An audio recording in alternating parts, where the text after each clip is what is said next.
Welcome to all of you in my chemistry class. आज जो topic लिया गया है ये एटॉमिक स्ट्रक्चर से ही लिया गया है। एटॉमिक स्ट्रक्चर में क्लास 11th में क्वांटम नंबर है। पहले तो ये समझिए, ये जो क्वांटम नंबर है, n principal quantum number, l azimuthal quantum number, m magnetic quantum number and s spin quantum number. ये वही क्वांटम नंबर है जैसे हम अपना इंट्रोडक्शन दे रहे हैं। हमारा एक कंट्री होगा इंडिया, स्टेट भी एक ही होगा, सपोज उत्तराखंड। इसमें भी हमारा एक ही डिस्ट्रिक्ट होगा देहरादून, और उसमें भी हमारा ब्लॉक या होम घर कहां पर है वहां पे हम रहते हैं। एटम के केस में जो एटॉमिक नंबर है is equal to number of electron in case of neutral atom. तो इन 11 इलेक्ट्रॉन का इंट्रोडक्शन क्या है? हम ये भी कह सकते हैं in other words, introduction of an electron in an atom. Quantum number, these are the 4 numbers which describe position and energy level of an electron in an atom। किसी परमाणु में इलेक्ट्रॉनों की स्थिति और ऊर्जा का ज्ञान हमें 4 नंबर से पता चलता है, जिन्हें क्वांटम नंबर बोलते हैं। जैसे हमारा इंट्रोडक्शन है, कंट्री क्या है, स्टेट क्या है, डिस्ट्रिक्ट क्या है, रहते कहां पे, ये डिफरेंट नहीं हो सकता है।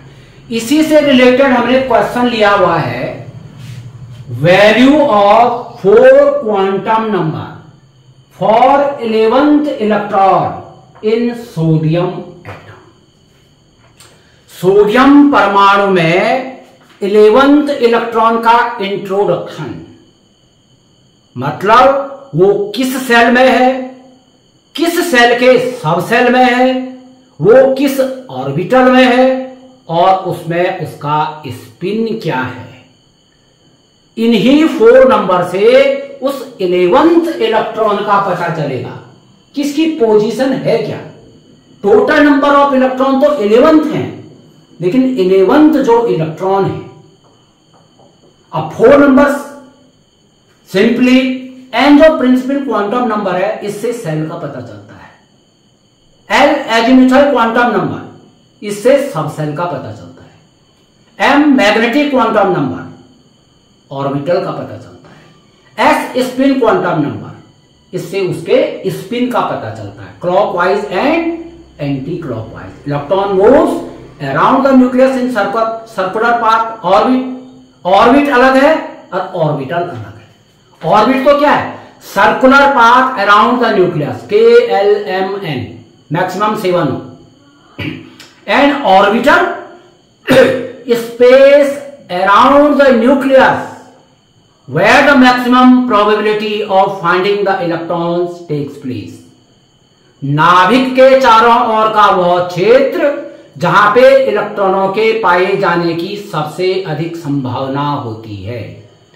सपोज मुझे किसी को ढूंढना है तो मेरे घर पे आएगा सबसे पहले, वो इंडिया जाके नहीं ढूंढेगा मुझे, उत्तराखंड में नहीं ढूंढेगा, पूरे देहरादून में नहीं ढूंढेगा, वो यही पूछेगा घर का एड्रेस कहां है।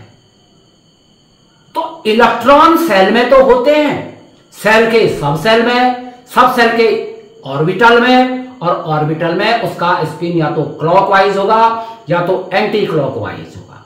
अपवर्ड स्पिन के लिए +½ डाउनवर्ड स्पिन के लिए जो है -½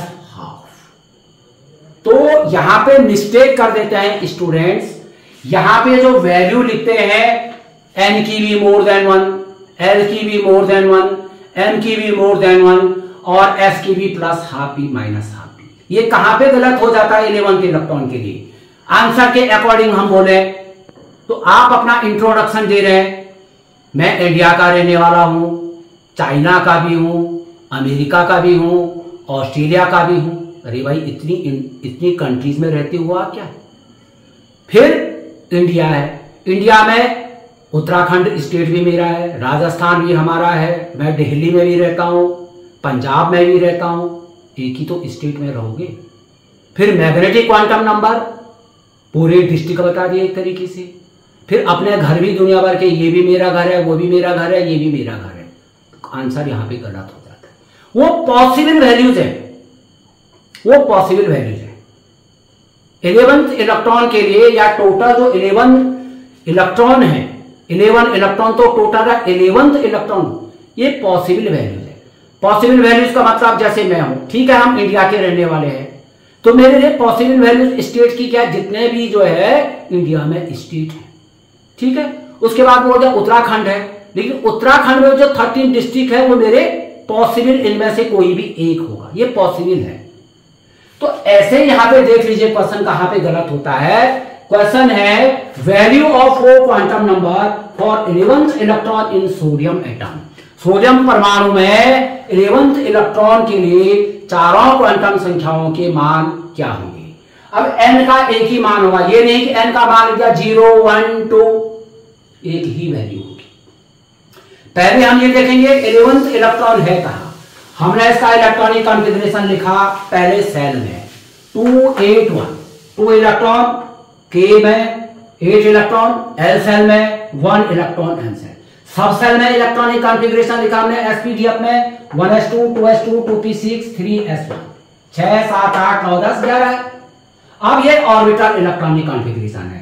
एक ऑर्बिटल में मैक्सिमम 2 इलेक्ट्रॉन होते हैं, पहला इलेक्ट्रॉन ये, सेकंड इलेक्ट्रॉन ये, थर्ड 4।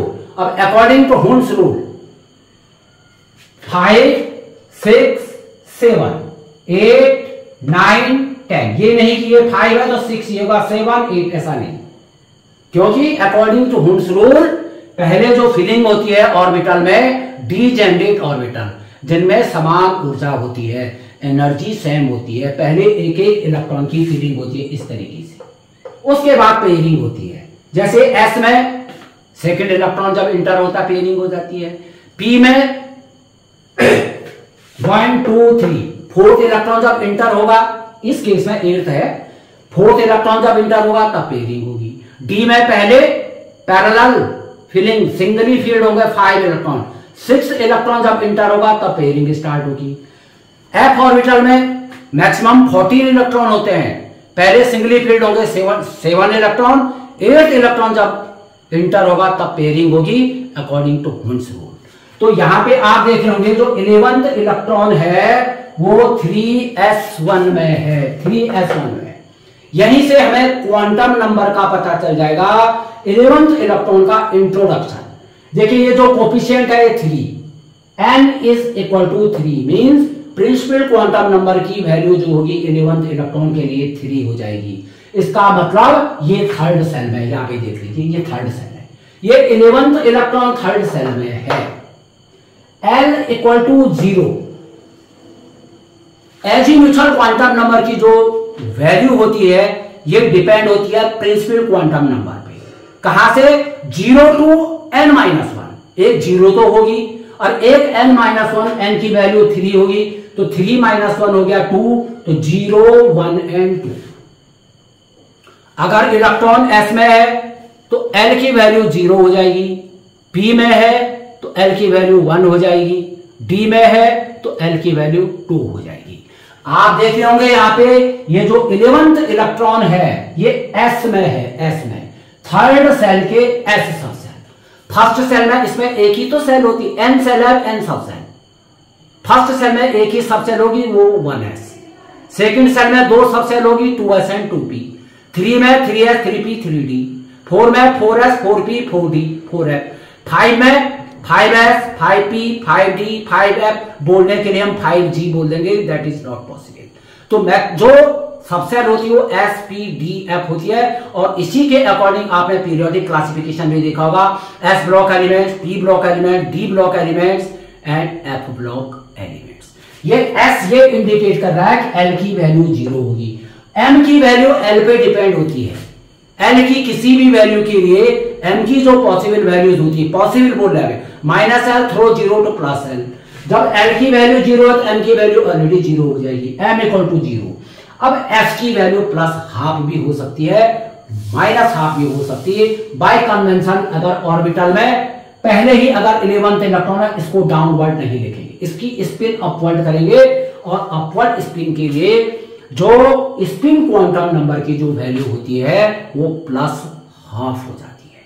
अब ये बन गया इसका इंट्रोडक्शन। 11th इलेक्ट्रॉन, 11th जो इलेक्ट्रॉन है सोडियम एटम में वो 3rd सेल में है, 3rd सेल के s सब सेल में है, और किस ऑर्बिटल में है, क्योंकि n सेल है, n sub shell, n² orbital contains 2n² electron.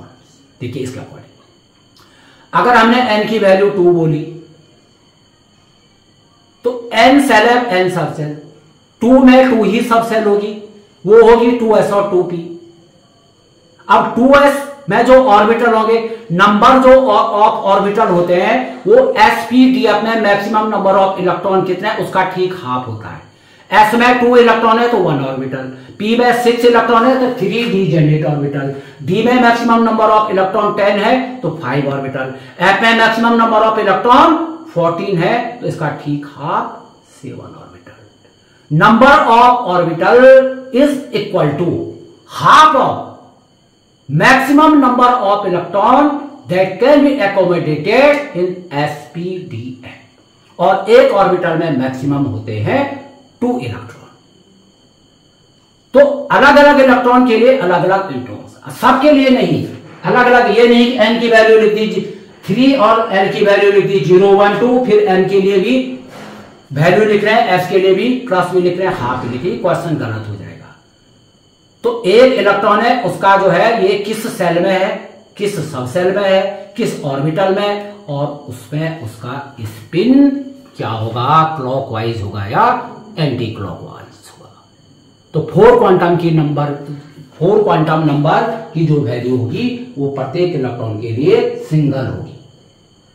ये नहीं कि हमारा कंट्री 4 या 5 है, हमारे स्टेट कहीं, हमारे डिस्ट्रिक्ट कहीं है, ये हमारा इंट्रोडक्शन नहीं है।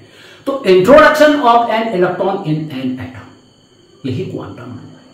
These are the 4 numbers which describe position of an electron, position and energy level of an electron in an atom. Energy level K, L, M एंड N।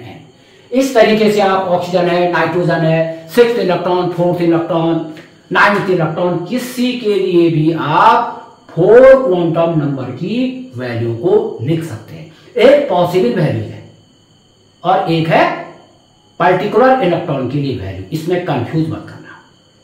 अब ठीक है, अगर मैं यहां पे ये कह दूं, देखिए क्वेश्चन आपके पास क्वेश्चन आता है कि if n is equal to 3,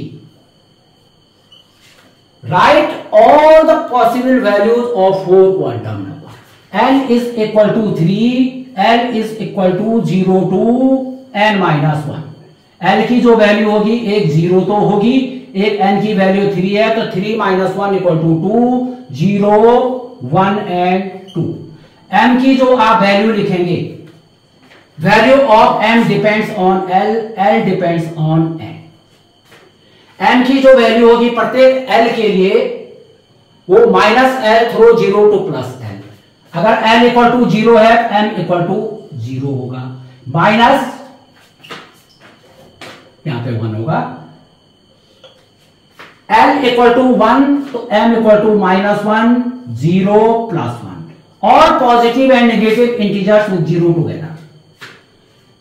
l = 2 तो -2, -1, 0, +1, +2। देखिए 5 वैल्यूज, 3 वैल्यूज।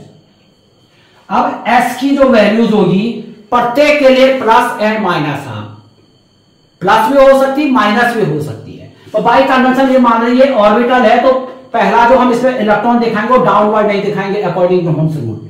ये तो इसके लिए +½ 1/2, तो ±1/2 यहां हो जाएगा, प्लस माइनस कितने टाइम्स, 3 टाइम्स प्लस माइनस 1/2, यहां हो जाएगा 5 टाइम्स प्लस माइनस 1/2